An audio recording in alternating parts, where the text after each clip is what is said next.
Hello, good morning, everyone. It's not morning, but it feels like it. I am Cari, and this is my talk, Accessible Accessibility. I'm the Senior Accessibility Designer at Rebellion, new this year, and I am here to talk about accessibility. The first thing is that I have lied to you in the title. It should actually be approachable accessibility, because something that is accessible is designed with impairments and disabilities in mind. So it might include things like high contrast text or an interpreter, whereas something that's approachable is designed to be easy to learn, usually with like a low barrier to entry and things like that. So hopefully within the first 30 seconds, this is sneaky lesson number 1, you have learned the difference between approachable and accessible. I think it's kind of important to know how to use the word properly in the context of games. So what is accessibility and why does it matter? Accessibility is all about barriers, and barriers stop people from being able to play your game or experience it in the way that you intended. So for example, a blind player can't operate the menu because there is no menu narration. So whereas someone with sight would be able to see the buttons and see where they were, see the hover state, be able to actually start the game, if there's no menu narration, then someone without sight would just essentially be experiencing a blank screen and not even know how to launch your game to start playing it. So why does it matter? In my opinion, games are for everyone, or at least they should be for everyone. And according to statistics from game accessibility guidelines, about 20% of gamers experience disabilities. And the World Health Organization say there's over 1 billion people that live with a disability. But accessibility doesn't just mean disability. It talks about other kind of impairments as well that aren't registered disabilities, things like color blindness, which affects 1 in 12 men, a low reading level, which is about 1 in 7 adults have a reading age of below 11 years old. And also anyone can experience a temporary impairment or develop something in the future. As my mentor likes to say, we are all actually temporarily able-bodied because as we get older, we are probably going to start losing things like our sight or like our mobility. I know that I have recently been diagnosed with having some messed up thumbs. So it hurts to use controllers and write things. Good thing that's not my job, right? So accessibility benefits everybody because of the kind of range of people that it can help. And if you want the cold, hard business analogy, if more people can play your game, then more people can buy your game. But because it's so helpful for so many different people, it means that there is no one size fits all. So disability and impairments are a complete spectrum, and what helps one player may completely hinder another. So the best way to make something that is accessible is to give players options so that the game can adapt to fit the capabilities of that player. So that's easy, right? You just have to give the players as many options as you can possibly think of. Nice, we have scope for this. We have time for it. It's fine. This all seems manageable. So yeah, you maybe like me are looking at accessibility and going, wow, that's a lot of stuff. That's really intimidating. What do I do with that? So this is my quick start guide to accessibility. It is a process that you could follow. It is not the only process that you can follow. It is just kind of refined from what I did when I was finding my feet with accessibility and also kind of revised the parts that didn't really work. So maybe you have a game concept, maybe you have a game that is 4 months from release and you want to make it more accessible. So where should you start doing that?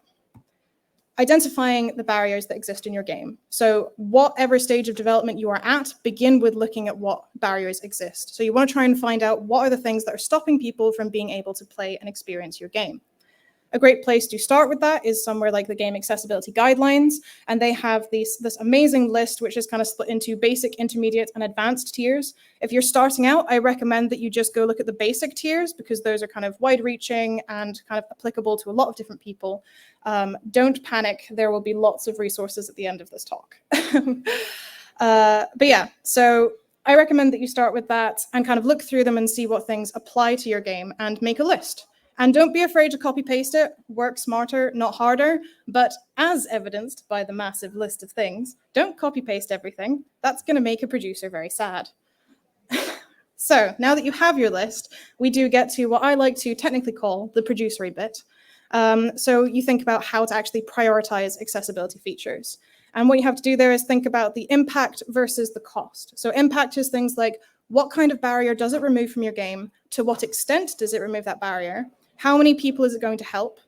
And then the cost is things like how many new changes or how much new content is required, how many people are needed, how much time is needed, and how much testing is needed, because you do need to test these things. If you're looking for some examples of really big, impactful accessibility features that you can have, then I was taught the big four, which are subtitles, text scaling, color blindness, and control remapping. So if your game doesn't have these, it could be a good idea to go and try and invest in some of them. Obviously, it's going to depend on what stage of development you're at. If you are retrofitting accessibility at the end, then some of these things are going to be probably quite difficult or impossible to even do. If you want 4 more impactful features from my own personal list, things like menu and HUD narration, closed captions, high contrast, and assistance for precision mechanics. As a general rule, I like to kind of think of, can someone who's just using digital inputs interact with this game entirely? Because that solves a whole bunch of problems that people can face that have different controller setups using the adaptive controller, and if they don't have the kind of dexterity to have that precision. In terms of identifying what are the most impactful barriers in your game, this is kind of up to you. I'm going to give you some examples to help.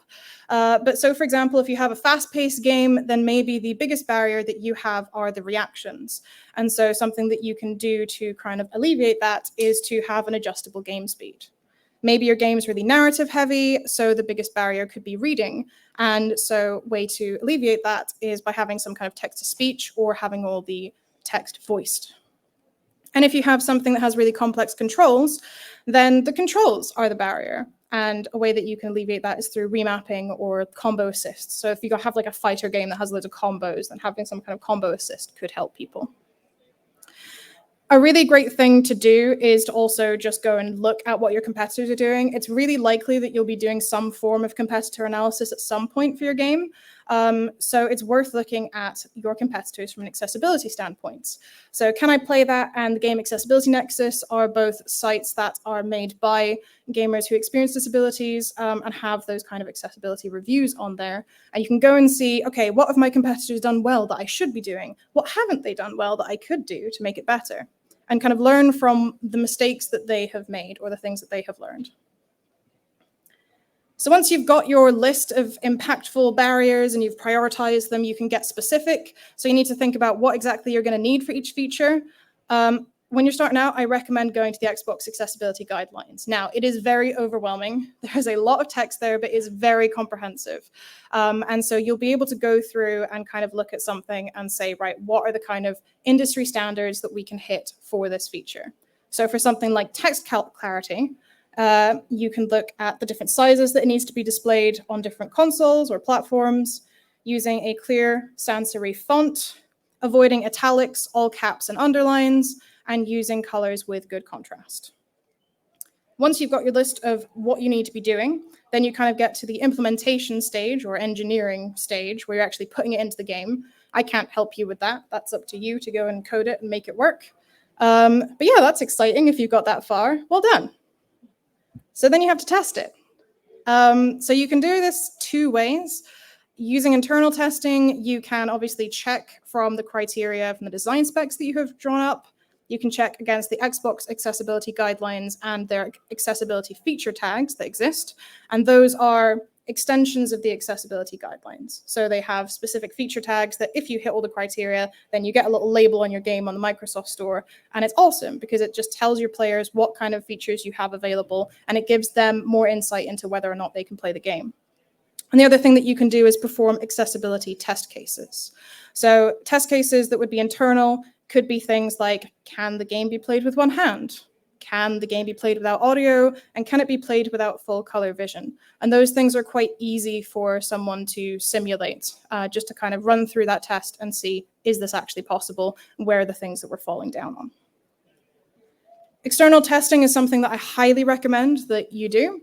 And this is basically to make sure that you're testing with the players that actually use and need those features, because you can put in something that you think is amazing and is going to solve the problem for everybody. But as I've said, it's a complete spectrum. And you might put in a feature that you think, this is great. And then someone plays it and goes, this has not helped me at all. And then you need to fix it. So doing that testing and incorporating it into your workflow is going to make sure that you catch those before it gets shipped. It helps you to identify unintuitive barriers as well. So that's kind of what I was talking about there. there's an example where I had a kind of dynamic hold press system that I made in the game that I worked on previously. And we thought, this is amazing, because if you need to tap it, you can just tap it. And if you need to hold it, you can just hold it and it will dynamically respond. But then we found that people didn't necessarily have the dexterity to have it register as a tap because they would hold it down just too long. So it was like, well, realistically, the simple version here is just to have it on a toggle. We should just do that. And yeah, it also just makes sure that your features that you're designing are meeting the needs of your players. So with user testing, I would recommend that you use observation and interviews. And the way that you can kind of break this up is to do like intro, have some gameplay, and then have an interview afterwards. Previously, I've done a kind of like 15, 45, 60 kind of setup. The interview afterwards has never actually been 60 minutes long, but it's just to have that time so that people can really just talk to you about the feedback if they really want to. So yeah, allow 2 hours for that.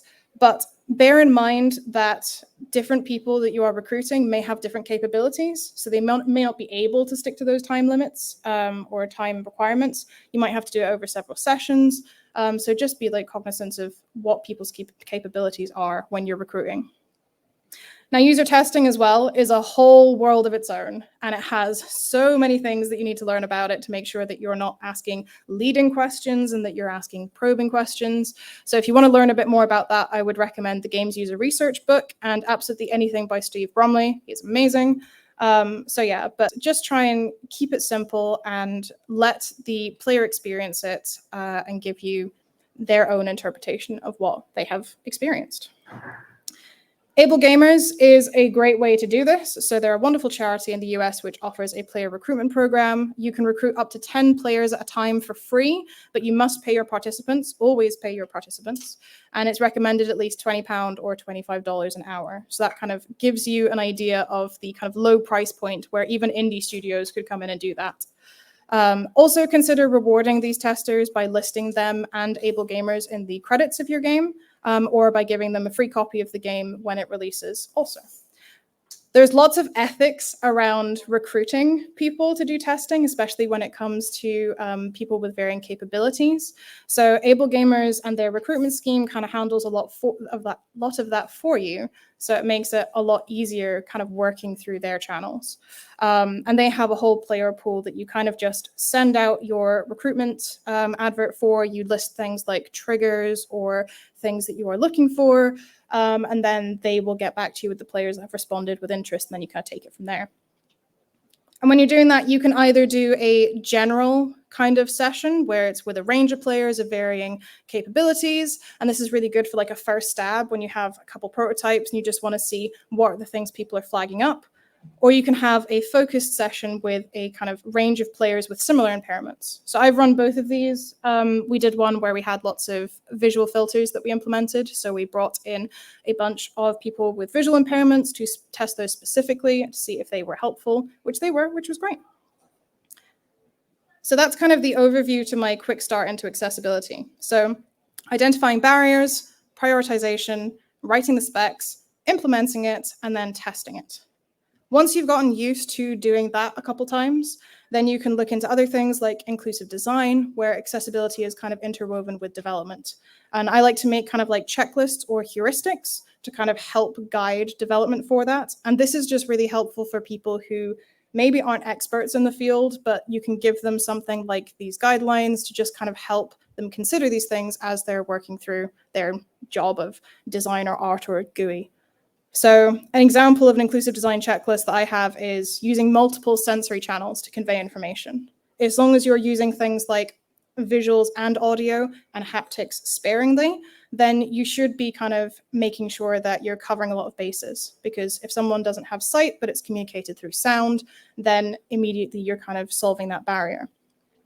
A note with haptics is that they can be overwhelming, and the same thing with audio. Make sure that you are using things that are distinctive so that they are informative audio and rumbles as well. Make sure the text and icons are clear and of high contrast and large. Make sure that your information is clear and easy to parse. Make sure that your controls are as simple as possible. And an extension of that is like just avoiding holds or simultaneous inputs. And then going beyond that is kind of talking about educating the team. So creating an inclusive mindset at your studio. You don't want to just be showing up and being like, hey, this is all this accessibility stuff that we need to do. It needs all of this time and all of these resources, and we should just do it, because people are going to be like, but why? So you need to take the time to explain to them why this is important, help them understand, build empathy. And there's loads of really, really great ways that you can do that. Some are to bring in subject matter experts, to actually have people, gamers who experience disabilities, play through some of your games or play through demos and say how they're experiencing it and if there's any problems that they're having. Creating learning spaces and having people go on training as well. There's lots of free training that's available that's really easy to access. And it means that you can kind of get more people in your team to kind of understand some of the accessibility principles. And also running an accessibility champs programs that is about just finding other people in your studio who are passionate about accessibility and helping them to grow. So just making sure that they feel like this is something I'm interested in, I want to know more about it, and I want to make sure I'm doing it in the right kind of way. Because I've had to cut my talk in half, I have created an accessibility resource pack. This is a resource pack which is full of stuff which should hopefully be helpful. There's some talks in there. There's some guidance on creating accessible event spaces. There's plugins for Unity and Unreal that are for accessibility. There's a couple of other references to talks, the guidelines that I mentioned before as well, and various links to things that I have found useful. So if you would like any of that, then there is a QR code, but I'm also going to post it on Twitter in about 10 minutes, so you should be able to find it. To kind of leave you with some ending thoughts, accessibility isn't scary. I know it maybe seems intimidating, especially when you're just starting out, but realistically you are doing a good thing by trying to just make sure that more people can play games. And that's really what all this is about, is that making sure that you can share those experiences with as many people as possible. Educate your team. Only players with disabilities can validate your features, and it is never too late to start. Bug fixes, patches, SE5, we had a patch launched and we just had, we added like auto movement and stuff like that, which is amazing because there's now a whole host of people who have motor impairments that are now experiencing the game so much easier because they can just press a button and the character walks and it's immediately alleviated a whole bunch of holds for them and things like that. So it is never too late to start. I have an entire GA-Conf talk on shoving accessibility into 4 months of a development pipeline. So that exists on that resource pack as well.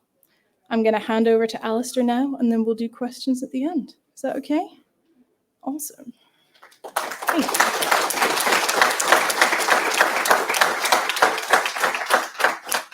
I'm going to trust you to press the button to start it. I need to go all the way back, don't I?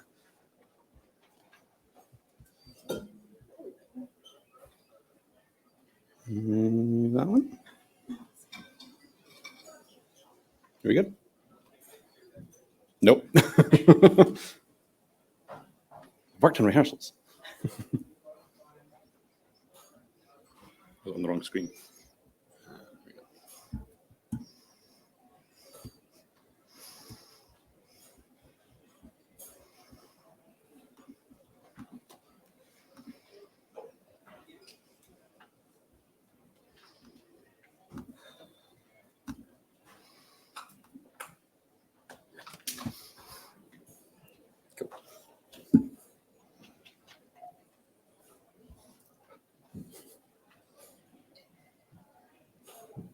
Yeah, cool. Oh, I'm Ali Low. I run Lowtek Games. There's where you can find me online, and Lowtek Games website. I've worked on these games in the past, Ninja Kiwi mobile stuff, and then as Lowtek, and at the time at Lowtek, I did these games. And this talk is about designing for your dyslexic players. I myself am very dyslexic. We found out when I was in primary school, was reading this book, The Magic Key. Some of you may have read it too. The teacher made us read it. Well, they read it to us at school, and then, oh, I missed a slide. Yeah, read it to us at school, and then we had to take it home and read it to our parents. And my parents realized that I was really, really good at this for the age I should have been. And then they asked me to read it backwards, and I could. And then they asked me to read it with my eyes shut, and I also could. So they realized that I wasn't actually reading it, I was just remembering what the teacher had said and relaying it back. And it's not just me that said this, like Cari Knightley also came out and said this at some point. So me and her, dyslexia buddies, just swap out a few things. So, and this is like so many dyslexic people's stories. So what is dyslexia? it's had a whole bunch of different names over the time. But the one I liked, I heard it a while ago. I think it's maybe changed a wee bit since then. But as a high IQ person with reading or writing difficulties. In games, you don't really focus on writing, so we can focus on reading. Dyslexia affects this many people, 1 in 5, some of the studies say. I know me and Cari's numbers are a bit different in some places. Yeah, compare that to colorblindness. Like it's more people are affected by dyslexia than many other disabilities, visual impairment as well.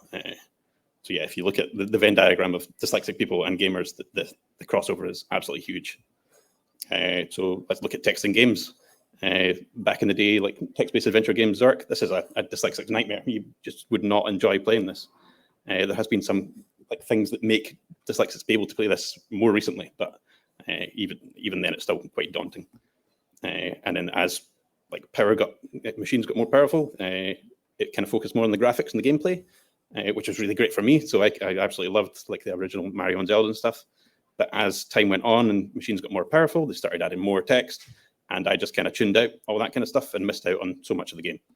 And nowadays, there's like absolute novels and like even item descriptions in some games.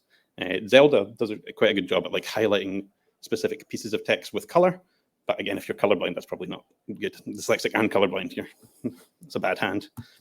But it has led to a whole lot of FOMO in gaming. Stuff like Final Fantasy, like one of the best games ever made. Not for me, because I never made it past the first boss. This is a mini boss. It says at the top, attack while the tail is up. I tried this 10 times, kept dying, and just gave up. And it was years later, a friend told me that was why, because he knew someone that had exactly the same issue, dyslexic. It's not just like telling stories through text. It's inventory items, all this kind of stuff. Like in certain games like Papers, Please, like I really want to enjoy that story, but I just cannot read. I can't keep up with it, and that's part of the task of it. I suppose if you make it pause or whatever, it'd be fine. But yeah, there's a whole bunch of games that I just can't play. And when you add tutorial text as a like massive chunk of text, I mean, general gamers skip that stuff. So yeah, in social situations, it's really bad as well. If you sit down, play a game at a play party or event or whatever, and it's really text heavy, it's really hard to just say, oh, sorry, this game isn't for me. I've got used to it, but like I know a whole lot of other like dyslexic gamers kind of don't. Same with streaming and stuff. When stuff comes up, I'm just like, I'm just going to skip this. You can read it if you want. You'll be faster than me. Because I just get really word blindness, and it really does just make you feel stupid and stuff, even though you know it's like not your fault and you've tried. But it's like trying to get that empathy across to other like game devs. So these are the issues that dyslexics face as I map them out, is the time pressure of like being able to decode the text, which then reads to the comprehension of it. Because sometimes you have to decode the text multiple times to gain comprehension. I made this game, A Familiar Fairy Tale, Dyslexic Text-Based Adventure, to highlight the issues the frustration that dyslexics feel. It doesn't emulate what we see, but it like emulates the frustration that dyslexics face while playing games. It did okay. It got some good write-ups. We got nominated for some awards, showed off at Res. They spelt my name wrong on the paper, which I thought was really funny. So this was the tutorial from that game. I removed the spaces and then just offset them up and down. And I really like this thing because the hardest word to read on this page is literally the word easy. And I've like been at events shouting at people and saying it's literally easy. And they're like, no, it isn't. It is. So yeah, it goes on like that. There's a few paragraphs per chapter, and yeah, it gets different. And I change the rules every chapter to keep you on your toes, so you don't get used to the formulas that we're using. So that kind of shows what the decoding of the text. Then I give you multiple choices with the same jumbled thing and a timeline. So like that's the time pressure and comprehension at the same time. These games, what were these, the Walking Dead ones? Yeah, got that right. They were quite bad for it because these are designed for people that can read to read 4 things quickly and then make up this thing. They are quite small, but I really struggled with these, like just making any decision. It was like, oh, I'll just go red. I'll just keep going red. So yeah, the time pressure. So like adding some kind of pause for the people that need it would be really good in those situations. Some people think this is just quick fix. just use that Open Dyslexia font or some color overlay. That's kind of not the case. They kind of more focus on scotopic sensitivity or Erlang syndrome. And here's Open Dyslexic in that game. I don't know about you, but it's actually worse for me to read that. The difference in line thickness really causes more visual stress. And it's been proven in a couple of studies and stuff that these types of fonts have little to no effect, and in some people actually make it worse. So yeah, look into yourself. But the color overlay stuff is actually something that I do agree with. Again, it's more Erlang syndrome, but it's about reducing the contrast to keep the letters on the page. I really quite like the green one. I added that to it, and it helps you focus on it more. That kind of leads on to high contrast mode, which is good for visually impaired players, but is not what you want for dyslexic players. So yeah, sometimes you're hindering other players by trying to be more inclusive for others. So, some dyslexics do like high contrast mode, and there's a big spectrum of just what works for who. Bionic reading's been popping up a lot recently. I'm still not sold on the idea. It seems like the people that aren't dyslexic seem to think it actually does help them read, and the people that are dyslexic are like, I'm not sold on that yet. I will wait for the research. My initial things were like, it's the same kind of varying line thickness. Is just too much visual stress for me. It's too new for me. Fonts, just going to say the same as what Cari says. Here's the fonts that the Dyslexia Association kind of recommends. They're all kind of licensed, so here's some other fonts. You can make your own. Just make sure that it's a simple sans serif font with a consistent line thickness, I would say, or generally consistent line thickness. It can vary here and there, but don't have it too extreme. Keep it nice and big. Don't be tiny. Don't do all large, all caps for large pieces of text. You can do it for text headers and stuff. That's fine, but don't do main body text in all caps. Some studios are trying. Fenji did the Overland thing. They had the nice story about helping dyslexic players, but annoyingly they used that Open Dyslexia font. I don't know if anyone's in the room that worked on this, but it was a cool story. But this was kind of what made me start the journey of saying that this doesn't work for me and a whole bunch of other dyslexic people. Other games like Moving Out, they just added a nice sans serif font and UI scaling, which is really good.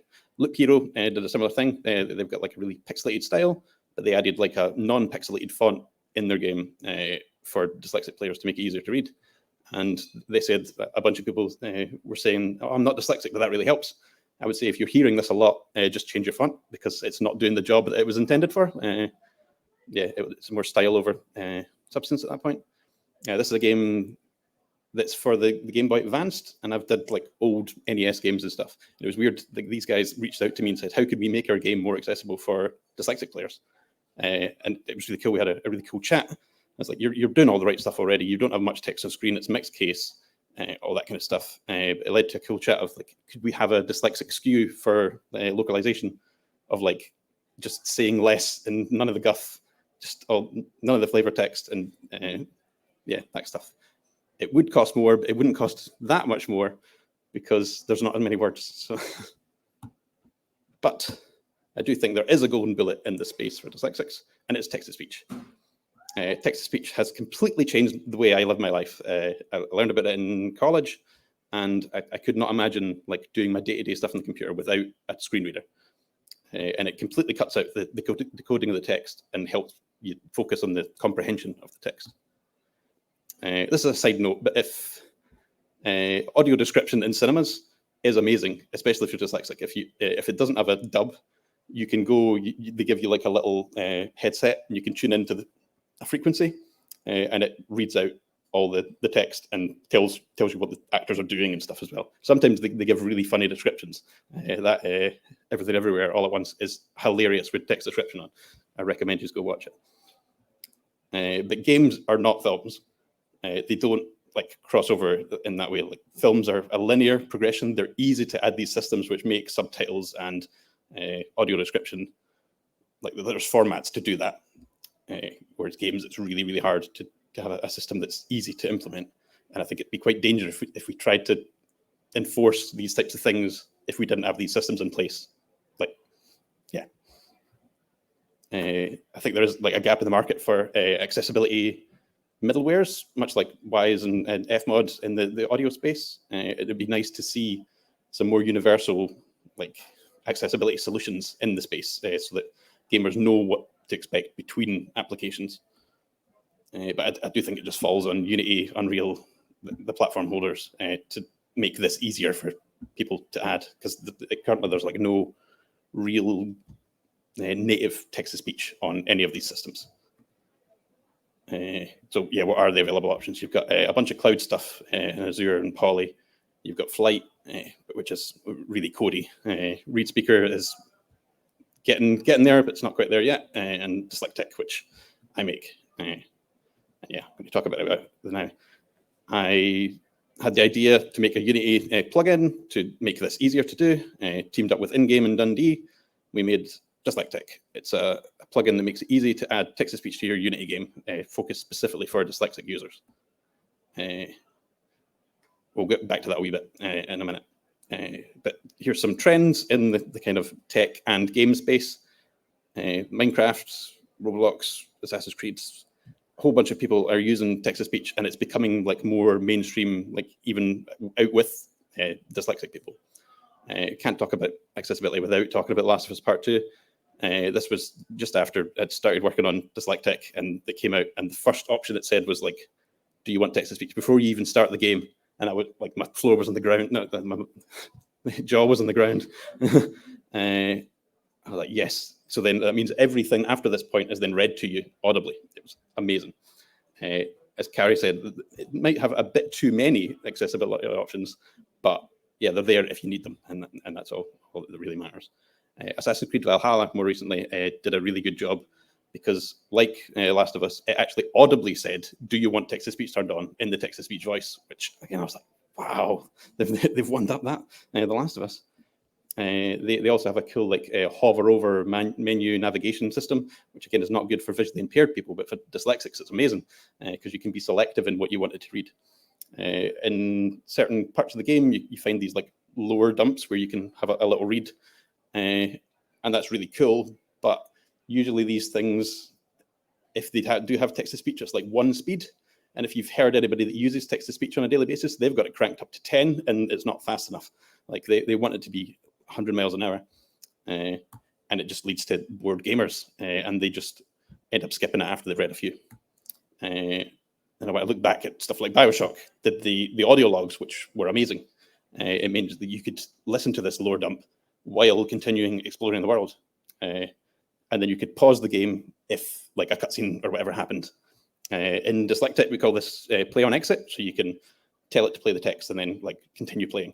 You can turn that off in the menus and whatever as well. Dyslexic runs on Windows, Mac, iOS, and Android.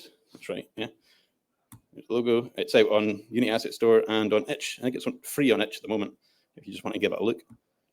It uses native OS support and installed voices. So if people are used to using voices on their operating system, they can carry them over to the games. It also adds the pause button, so you can remove that time pressure if you want. But yeah, kind of counterintuitive with that bored gamer thing as well. We want to lead by example. We want to make games that showcase our tool and entice more indies to use it. The first game to use this was Flea Jump. There's not that much text in that game, but where there is, you can use it just to see how it works. And it's going to be in our upcoming game, Playhead, which is a puzzle platformer game where you manipulate time with a YouTube-style interface. So here in the comment section, this guy's got the answer. Okay. He tells you what to do. Imagine yourself inside the box. Position yourself where the box is at the end. Then jump the timeline instead of scrolling it.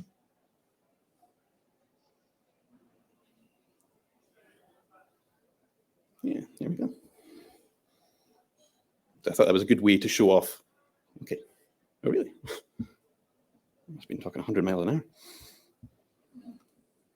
hour. Here's some other talks that I found like really interesting. They might also be in Cari's deck, but specifically the one on the left was about Flight and their use in their games. It was really, really useful. And the other thing, it might be a bit thing is, do all games need to be for everyone? There's some games that I think it would hinder the game design to think about inclusion too much, and we need to be careful about trying to make things inclusive. And like gating out experiences that able-bodied players would really enjoy. It's a controversial subject, but just keep that in your mind as well. Don't intentionally barrier anyone out, but don't let it hinder your game design. And that's me. Do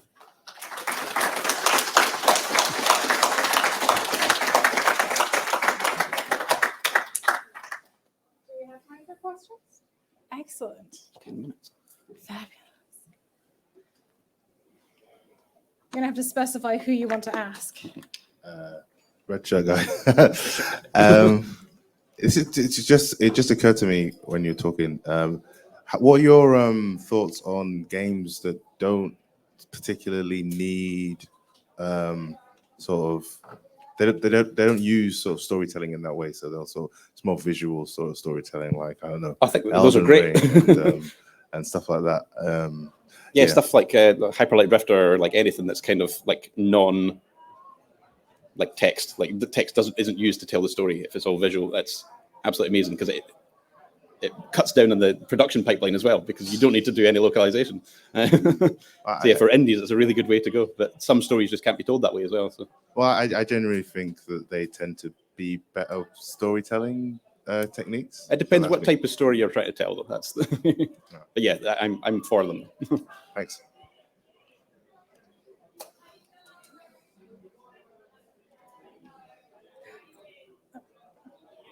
Hi, thank you. Thanks for the talk. One thing that I generally notice with a lot of these accessibility talks is that quite often they're based around controls and UI and things like colorblindness, dyslexia. But I'm quite interested in accessibility in terms of actually designing the game and actually making these kinds of decisions, specifically with, let's say, level design, gameplay design, combat design. Do you know of any like good examples of this that have been made, and maybe there are some talks or some shows somewhere that deal with this kind of thing specifically?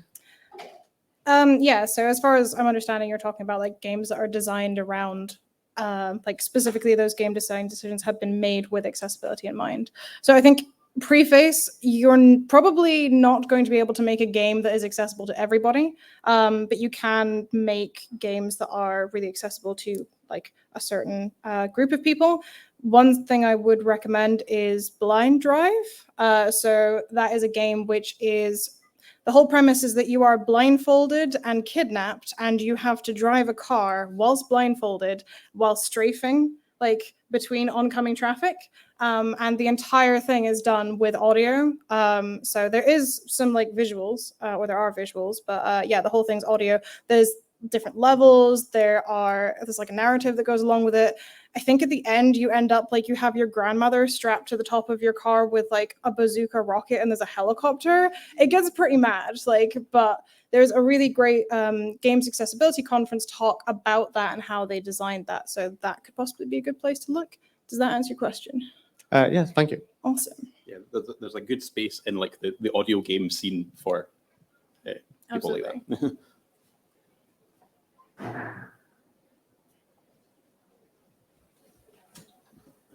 Hello. Hello. Yeah, a question for Cari. Do you know if there's any work being done on?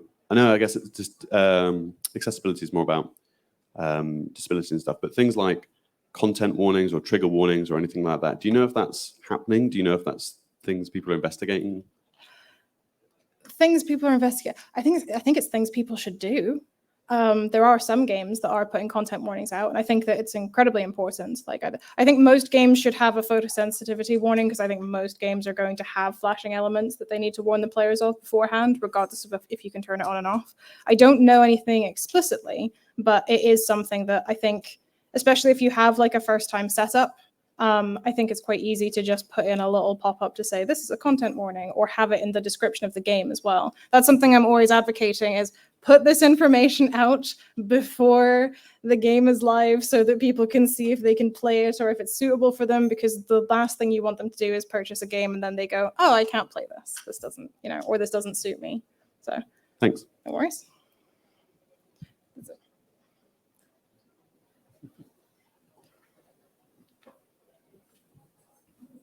Just doing the fancy hand things. Yeah. Thank you for the talk. It was really good.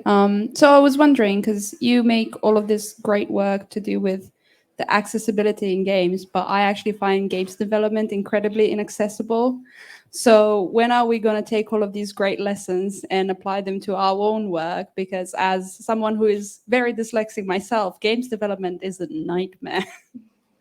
That's a whole different talk, really, isn't it? Yeah. I'm a very, very bad coder because of that, because I'm dyslexic. The amount of hours I've spent like, everything is right, what's wrong? And then someone comes along and like, oh, you spelt this differently wrong 5 times. So yeah, copy paste is king in spell check. Yeah. Yeah, they need more of that in coding IDEs. I don't know, it's really hard. Like, making games is one of the most complex things you can make. So that it's really hard to make it more accessible, isn't it? I think it kind of like lends itself to the accessibility of the tools that we're using. So whether or not like Unreal or Unity is like can be operated with a screen reader, for example, and stuff like that. So I think there's that barrier, like, because we have all of these engines are available for people to just start making games, but then there's barriers with those engines where people then can't actually use them. But no. When are we going to start doing it? Hopefully, we've already started doing it. I think Unreal is Unreal. The visual scripting. Yeah, I think Unreal is can be worked with menu or with a screen reader. So hopefully, we've already started doing it. But I think it would be great, like, because I mean, there's been so many amazing diversity, like roundtables and talks during the event, but equality, diversity, and inclusivity also should and does include disability. So we should be talking more about that and how we can get more people with different capabilities into the games industry.